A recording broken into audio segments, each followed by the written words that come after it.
नमस्कार, संजीवनी में आपका बहुत बहुत स्वागत है। हम फिर से उपस्थित हो गए हैं एक नए टेस्ट पेपर के साथ। हम उत्तराखंड डेली टेस्ट सीरीज कर रहे हैं और इसके अंतर्गत अब तक हम 4 टेस्ट पेपर हल कर चुके हैं। प्रत्येक टेस्ट पेपर में 25 क्वेश्चन हैं जो उत्तराखंड से संबंध में अति महत्वपूर्ण है। तो आज हमारा 5वां टेस्ट पेपर है, तो ज़्यादा बातें ना करते हुए आइए श्री गणेश करते हैं। तो चलिए अपना पहला प्रश्न ले लेते हैं।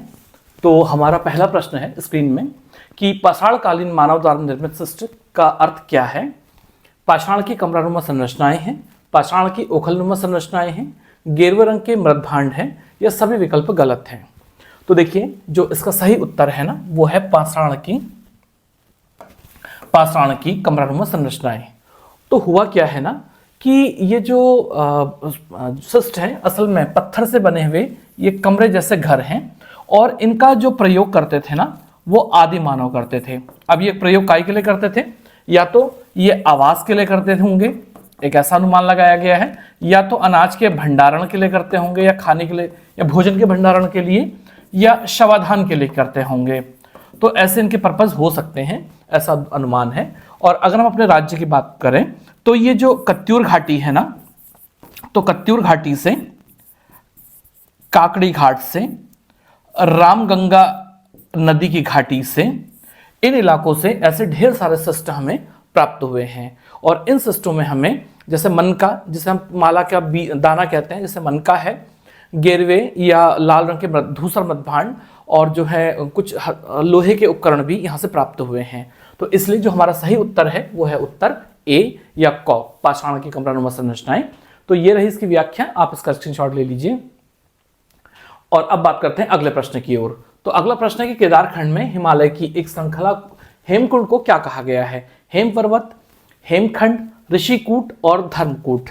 तो देखिए जरा ध्यान से, ये जो हमारा केदारखंड में जो ये हेमकुंड नाम का पर्वत है ना, तो हेमकुंड जो पहाड़ी है वो असल में 7 पहाड़ियां हैं इस तरह से, और इन 7 पहाड़ियों के बीच में एक झील है जिसे हेमकुंड कहा जाता है। और ये जो हेमकुंड झील है ना, ये हिंदुओं और सिखों के लिए बहुत पवित्र स्थल है। तो ये जो सिखों के जो 10वें गुरु थे ना, गुरु गोविंद सिंह, तो उन्होंने अपनी पुस्तक विचित्र चरित्र में इस घटना या इस जगह का वर्णन किया है। उन्होंने ये कहा है कि उन्होंने लंबे समय तक पूर्व जन्म में यहाँ पर तपस्या की थी और ईश्वर की आराधना की थी, और इसीलिए यहाँ पर एक गुरुद्वारे का निर्माण किया गया है जिसे हेमकुंड साहब कहा जाता है। इसके अलावा हिंदू धर्म के लिए इसलिए मान्यता है क्योंकि कहा जाता है कि ये जो भगवान लक्ष्मण थे तो उन्होंने त्रेता युग में और पांडवों ने द्वापर युग में यहाँ पर अपना ध्यान लगाया था या तपस्या की थी। तो इसलिए यहाँ पर एक इनको समर्पित मंदिर भी है, लक्ष्मण जी को समर्पित मंदिर है। और जो हेमकुंड झील है ठीक उसी प्रकार से 7 पहाड़ियों से घिरी हुई है जिस प्रकार से हमारा प्रसिद्ध नैनीताल की नैनी झील घिरी हुई है। तो ना ये जो हमारा हेमकुंड है तो इसे केदारखंड में, जो कि स्कंद पुराण का एक हिस्सा है, उसमें इस पर्वत को धर्मकूट कहा गया है। तो इसलिए हमारा सही उत्तर है डी, धर्मकूट। तो देखिए यह है इसकी व्याख्या। और अब बात करते हैं आगे। तो अगला प्रश्न है कि महाभारत के किस पर्व से ज्ञात होता है कि कुड़िंदों ने महाभारत के युद्ध में पांडवों का साथ दिया था। तो देखिए हम पहले भी कह चुके हैं कि महाभारत साहित्यिक स्रोतों में सबसे बड़ा स्रोत है जो कुड़िंदों की जानकारी देता है। और महाभारत के तमाम चैप्टर्स, जिन्हें हम पर्व भी कहते हैं, वो कुड़िंदों के बारे में ढेर सारी जानकारी देते हैं। जैसे अगर हम बात करते हैं तो वन पर्व ये कहता है, जो ये सभा पर्व, विराट, ये 4 पर्व हैं। तो वन पर्व हमारा ये कहता है कि जब ये लोग वन में घूम रहे थे तो एक रात ये एक कुड़िंद राजा सुबाहु के घर में रुके थे, उसकी राजधानी सुबाहुपुर में, जिसकी पहचान श्रीनगर के रूप में की गई थी। इसी प्रकार से सभा पर्व में ये पता चलता है कि ये जो अर्जुन है जो उन्होंने उत्तर कुरुक्षेत्र को जीता था, जिसको उत्तराखंड कहा गया है। और जिस टाइम पर राजसूय यज्ञ चल रहा था युधिष्ठिर के द्वारा, तो कुड़िंद समेत जो अन्य पहाड़ी जातियां थी वो कई गिफ्ट्स लेके इस यज्ञ में आए थे।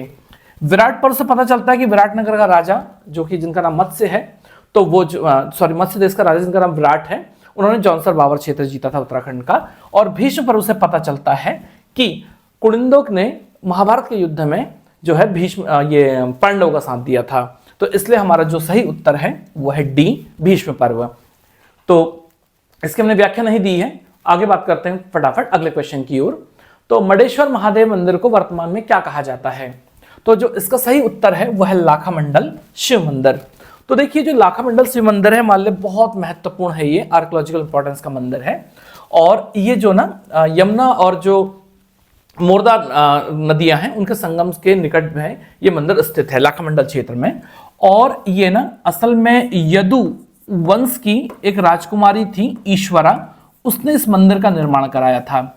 और कहा जाता है लाखामंडल वो क्षेत्र है जहां लाखों मंदिर हैं या शिवलिंगों का निर्माण कराया गया था पहले, या ये भी कहा जाता है कि यहाँ लाक्षागृह बनाया गया था दुर्योधन के द्वारा पांडवों को मारने के लिए।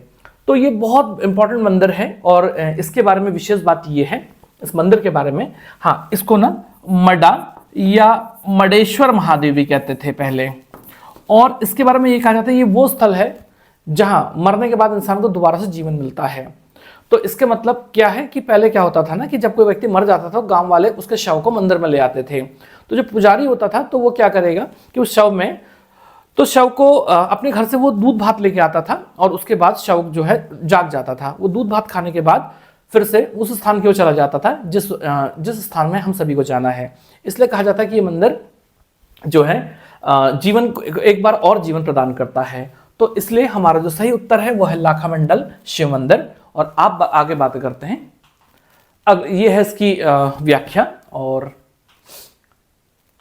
चलिए, तो अगला प्रश्न है हमारा, निम्नलिखित में से कौन सुमेलित नहीं है? बसंतन देव, सज्ञनारायणी, खरपर देव, कल्याण देवी, कल्याण देव, सिंहवली देवी और निम्बर्त देव, नाथो देवी। तो देखिए, अगर आप इसको जरा ध्यान से देखें तो असल में ना ये राजा और उनकी रानियों के नाम हैं। और ये जो सारे राजा हैं, अगर हमें इतिहास याद है तो ये सारे के सारे राजा कार्तिकपुर वंश के हैं। तो ये जो कार्तिकेयपुर वंश में जो इनके अभिलेख मिले हैं, पांडुकेश्वर से, कंडारा से, बालेश्वर से, बागेश्वर से, तमाम जगह से अभिलेख मिले हैं, तो उनमें राजाओं और रानियों के नाम मिलते हैं। तो देखिए, बसंतन देव की रानी सज्ञनारायणी, ये सही है। खरपर देव की रानी जो है कल्याण देवी, ये भी ठीक है। निम्बर्त देव की रानी नाथो देवी, ये भी ठीक है। लेकिन कल्याण राजदेव की रानी सिंहवली देवी नहीं थी, बल्कि ये जो थी ये थी लद्धा देवी, लद्धा देवी। तो इसलिए ये वाला युग्म गलत है। तो देखिए इसको, इसकी और भी राजाओं और उनके रानियों के नाम इस व्याख्या में दिए गए हैं, आप इनको नोट कर सकते हैं। तो अब आप बात कर, देखिए लिखा हुआ है ना लद्धा देवी, ठीक है। तो अब अगले इसमें चले जाते हैं। तो कार्तिकपुर, एक और प्रश्न ले लिया हमने कार्तिकपुर से। तो प्रश्न है कि कार्तिकपुर राज्य में सरभंग नामक पदाधिकारी कौन था? तो देखिए, इनके जो विभिन्न अभिलेख मिले हैं, ताम्रपत्र अभिलेख है मुख्यतः, तो वैसे पाषाण उपकरण अभिलेख भी हैं। तो उसमें ना जो सरभंग अधिकारी है वो असल में धनुर्धर को कहा जाता था, यानी जो धनुष चलाने वाला था। इसलिए जो हमारा सही उत्तर है वो है ए। अगले प्रश्न में चलते हैं। अगला प्रश्न कहता है कि डोटी वंशावली के अनुसार कत्यूरी वंश का संस्थापक कौन था? पहला शालिवाहन देव, आसंती देव, धर्मपाल और त्रिलोकपाल। तो देखिए, याद कीजिए हमने क्या सीखा था। तो कत्यूरी के बारे में ना जो कई वंशावलियां प्राप्त होती हैं, मुख्यतः 4 हैं। तो एक है डोटी वंशावली, ठीक है ना, एक है अस्कोट वंशावली, ठीक है, एक है पाली पछाऊ वंशावली और एक है नरसिंह जाप वंशावली। तो ये 4 वंशावलियां प्राप्त होती हैं। तो देखिए, इन दो वंशावलियों के अनुसार जो शालिवाहन देव है ये कत्यूरों का संस्थापक था, जबकि पाली और नरसिंह वंशावली के अनुसार ये जो आसंती देव है, आसंती देव, तो ये कत्यूरियों का संस्थापक था। इसीलिए हमारा जो प्रश्न है डोटी वंशावली, तो इसके अनुसार हमारा उत्तर है ए, शालिवाहन देव। और ये देखिए इसकी व्याख्या, और इसके अलावा डोटी वंशावली को हमने पूरा का पूरा दे दिया है। चलिए अगले प्रश्न की ओर चलते हैं, पहले इसको देख लीजिए। और 8वां प्रश्न है, उत्तराखंड में मापतोल की परंपरा,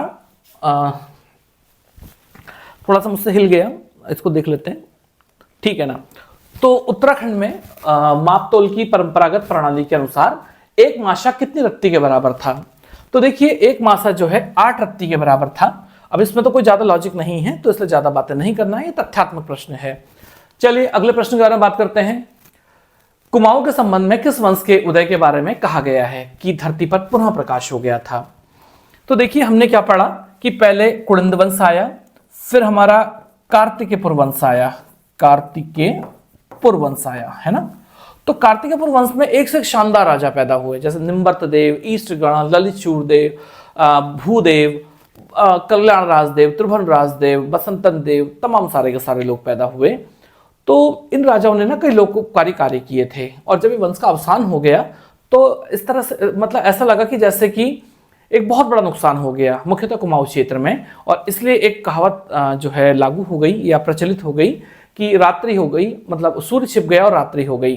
लेकिन बीडी पांडे लिखते हैं कि जिस प्रकार से सूर्य छिपने से रात्रि हो गई थी, उसी प्रकार से चंद वंश के आने से, जैसे चंद्रमा के आने से एक स्वच्छ चांदनी बिछ जाती है यानी उजाला हो जाता है, उसी प्रकार से चंद वंश के साथ भी ऐसा हुआ। तो इसीलिए डॉक्टर डी डी पांडे के अनुसार ये जो कथन है ये चंद वंश के लिए है। ठीक है, इंपॉर्टेंट क्वेश्चन है, ध्यान रखिएगा। ये इसकी व्याख्या है। अब चलते हैं 10वें प्रश्न की ओर। तो गोपेश्वर मंदिर त्रिशूल अभिलेख कह दीजिए इसको, से नेपाल के किस शासक का अभिलेख प्राप्त हुआ? अच्छा, अभिलेख हमने यहां इसलिए लिखा कि किस शासक का अभिलेख प्राप्त हुआ है? नानकी चंद, अभय चंद, अशोक चल और क्राचल देव। तो देखिए जरा ध्यान से, जो चमोली में जो गोपेश्वर मंदिर है ना, या जिसे गोपीनाथ मंदिर भी कहते हैं, तो ये बहुत इंपॉर्टेंट मंदिर है, या आर्कियोलॉजिकल इंपॉर्टेंस का भी है ये। और इसके प्रांगण में ना एक त्रिशूल रखा हुआ है जो लगभग 2.5 फीट नीचे है और 5 मीटर की ऊंचाई मतलब लेंथ है इसकी। और इसमें 3 अज्ञात लिपियां लिखी हुई हैं। और इसमें ना ये जो 6वीं-7वीं शताब्दी में जो उत्तराखंड है, इसमें नाग वंश की जानकारी मिलती है, क्योंकि इसमें नाग वंशीय 4 राजाओं के नाम मिलते हैं। तो एक का नाम है स्कंद नाग, एक का नाम है विभु नाग, एक का नाम है अंशु नाग, ठीक है ना, और एक का नाम है गणपति नाग। तो ये 4 राजा हैं। लेकिन इसके अलावा ना इस त्रिशूल अभिलेख से एक लेख मिला है जो नेपाली राजा अशोक चल्ल का है। हालांकि अब ये अभिलेख नहीं है, मिट गया है, तो अशोक चल्ल का है। इसका ट्रांसलेशन एटकिंसन ने किया था, और इसीलिए जो हमारा राइट आंसर है वो आंसर है सी, यानी गौ अशोक चल्ल। चलिए आगे बात करते हैं फटाफट।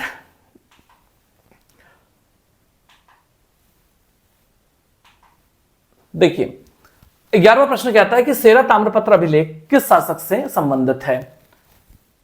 पहला है वीरचंद, दूसरा है अभयचंद, तीसरा है वीणाचंद और चौथा है गरुड़चंद। तो देखिए इसका जो सही उत्तर है वो है हमारा गरुड़चंद।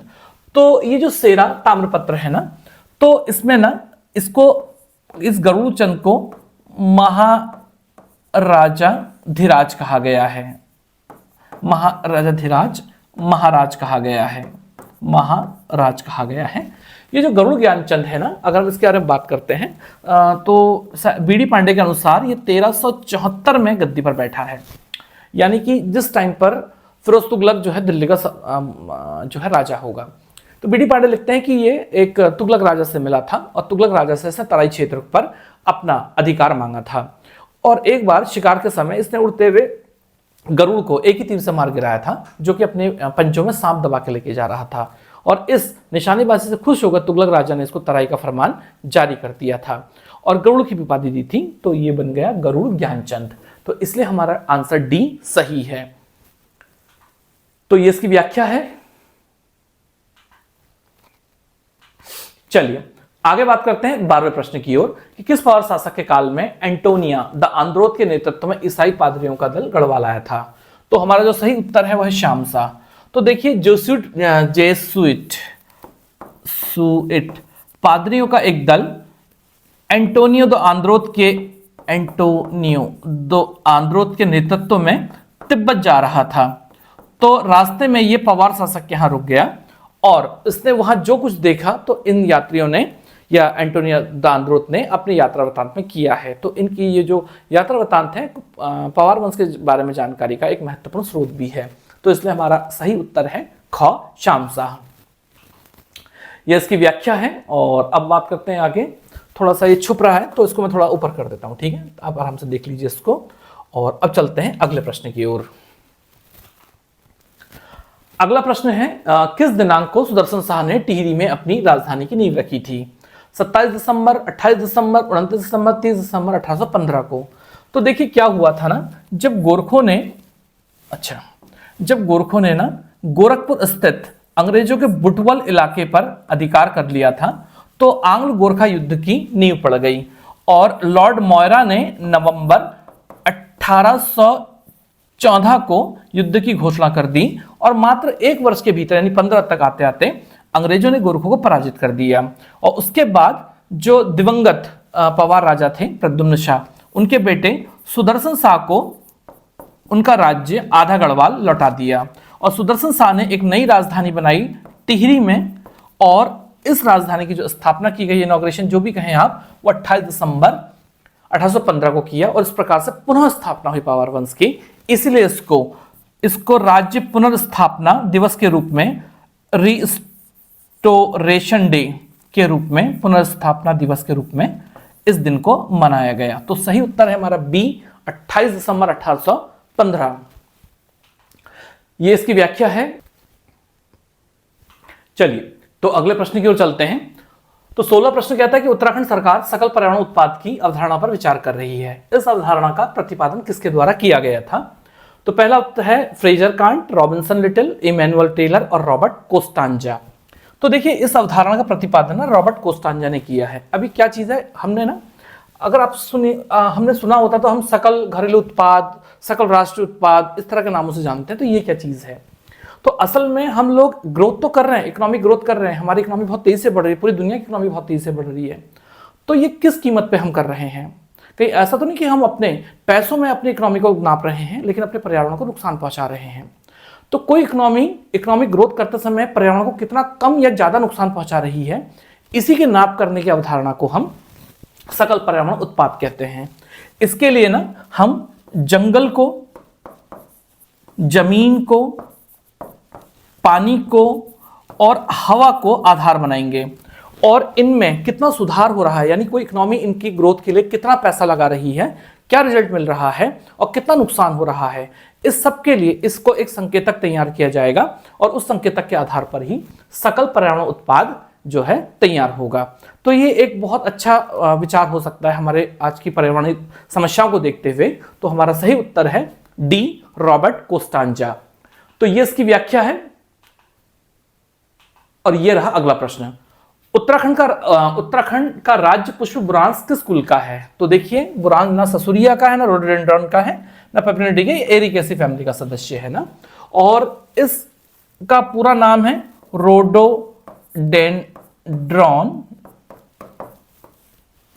रोडोडेंड्रॉन आर्बोरियम, बोरियम ये है। और इसकी विशेषता ये है, बुरांस की हमें पता है कि बुरांस कई दवाइयों में इस्तेमाल किया जाता है। इसका जूस भी जो है रक्तचाप के लिए बहुत अच्छा है, हृदय रोग के लिए बहुत अच्छा है।